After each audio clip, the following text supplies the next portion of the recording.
Saya tegaskan bahwa pemilu tidak berubah tanggalnya 27 November. Iya.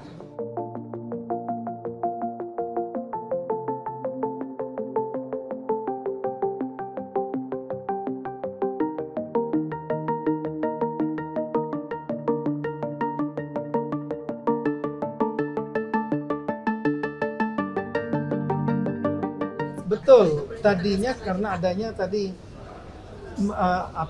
supaya keserentakannya itu tidak jauh, serentakan pelantikan para kepala daerah terpilih dari masa jabatan presiden, ya, supaya paralel. Karena selama ini kan kita lihat nggak pernah paralel. Presiden terpilih 2014, kemudian 2017 ada pilkada 101 kalau saya tidak salah. Gubernur baru, bupati baru membawa visi misi sendiri. Tahun 2018 ada 171 membawa visi misi sendiri. Ini membingungkan bukan hanya pusat, tapi juga membingungkan daerah. Begitu jadi kepala daerah, bupati, gubernurnya baru. Jadi gubernur baru 2 tahun, kemudian bupati, wali kotanya baru bawa janji politik tersendiri.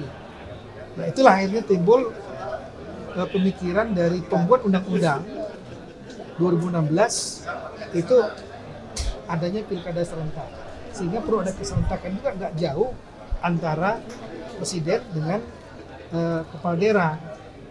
Tapi kita sudah sepakati memang waktunya cukup mepet ya, dengan pilkada, dengan pilpres dan legislatif, apalagi nanti ada gugatan, sehingga penentuan kursi yang jadi dasar untuk mengusung paslon nanti kan adalah hasil pemilu legislatif 2024, bukan yang 2019. Sehingga kita harapkan bisa proses di MK cepat selesai di semua daerah ini, sehingga sebuah daerah dapat bisa mengetahui jumlah kursi, jumlah suara. Itulah yang menjadi dasar 20% kursi, 25% suara pemilih, yang menjadi dasar untuk bisa mengusung pasangan calon pilkada. Kira-kira seperti itu. Oh tidak ada peluang. Saya sudah sampaikan tadi. Saya tegaskan bahwa pemilu tidak berubah tanggalnya 27 November. Iya.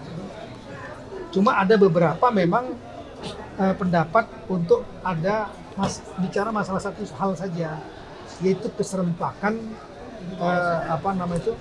pelantikan. Tapi saya kira itu nggak banyak pengaruhnya ya. Yang penting hari H itu yang paling penting sekali. Dan kita sudah sepakat 7 November. Untuk pastian soal anggaran tadi mungkin bisa dijelaskan lagi untuk anggaran. Anggaran itu tadi sudah kita rekap kebutuhannya. Untuk KPU lebih kurang jajaran ya, karena anggarannya kan undang-undangnya bukan dari APBN, dari APBD. Jadi tugas daripada saya selaku Mendagri adalah sudah dari tahun 2022 mengejar semua daerah untuk segera melakukan koordinasi pemberian hibah kepada KPUD, Bawaslu daerah, dan aparat keamanan untuk masalah pengamanan. Nah, kita sudah merekap, semua daerah sudah membuat NPAD 100% untuk KPUD. Untuk Bawaslu 95% lebih, sisanya sedang kita kejar.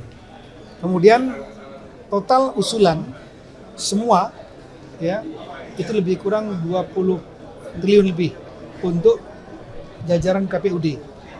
Untuk jajaran Bawaslu lebih kurang 6,3 triliun.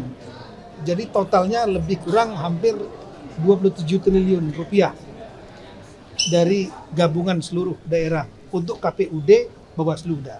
Belum termasuk kami belum merekap jumlah total untuk aparat keamanan Polri dan TNI terutama. Saya kira itu. Target realisasi itu kapan ya Pak? Kan masih ada 60% lagi. Ya, saya tentunya mentarget secepat mungkin, bila perlu dalam bulan Mei, Juni sudah harus selesai.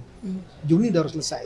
Karena teman-teman KPUD mereka memerlukan biaya untuk mengeksekusi program-programnya. Bawaslu juga demikian. TNI dan Polri juga perlu melakukan persiapan-persiapan. Tidak bisa didelivernya sebulan 2 bulan sebelumnya, nggak cukup waktunya untuk pengadaan segala macam, lelang, ya. Sekira itu.